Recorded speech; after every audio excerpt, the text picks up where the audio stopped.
നിങ്ങളുടെയൊക്കെ വീടുകളിൽ ഇതുപോലെ ഫ്യൂസായ LED ബൾബ് ഒത്തിരി ഉണ്ടാവുമല്ലോ. മീനങ്ങാടി ബസ് സ്റ്റാൻഡിൻ്റെ ഉള്ളിലൊരു സ്ഥാപനമുണ്ട്. ഇങ്ങോട്ട് വായോ, 10 രൂപ, 15 രൂപ, 20, 25 അതിൻ്റെ ബോർഡൊക്കെ പോകുന്നതനുസരിച്ച് ചെറിയ പൈസയ്ക്ക് ഇത് നന്നാക്കി കൊണ്ടുപോകാം. അപ്പോൾ അതിൻ്റെ ഡീറ്റെയിൽസ് മാഡം പറയും.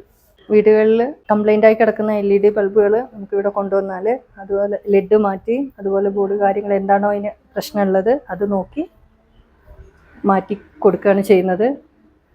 റീയൂസ് ആണ് നമ്മൾ ഉദ്ദേശിക്കുന്നത്. എത്രയോ ബൾബുകൾ നമ്മൾ ഇതുപോലെ വീടുകളിൽ ഉപേക്ഷിക്കുന്ന ആൾക്കാർ വന്ന് നന്നാക്കി കൊണ്ടുപോകുന്നുണ്ട്.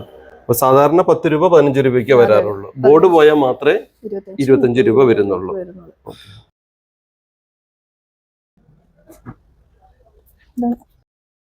ആ ഒരു ലഡാ പോയിട്ടുള്ളത്. അപ്പൊ അത് ഇത് സോൾവ് ചെയ്തിട്ട് മാറ്റി കഴിഞ്ഞാൽ കറക്റ്റ് ആയി കിട്ടും. എത്ര ലഡാണോ പോകുന്നത് അത്രയും മാറ്റുന്നുള്ളൂ. അതെ അതെ, അത്രയും മാറ്റും. ഇനി അതല്ല ബോർഡിനാണ് പ്രശ്നമെങ്കിൽ ബോർഡ് മാറ്റും. ഓക്കെ, നല്ലൊരു ഉദ്യമമാവട്ടെ. ഗ്രീൻ ഫെസിലിറ്റേഷൻ ഹരിതകർമ്മസേനയുടെ ഒത്തിരി സേവനങ്ങൾ ഒരു കുടക്കീഴിൽ. വായോ.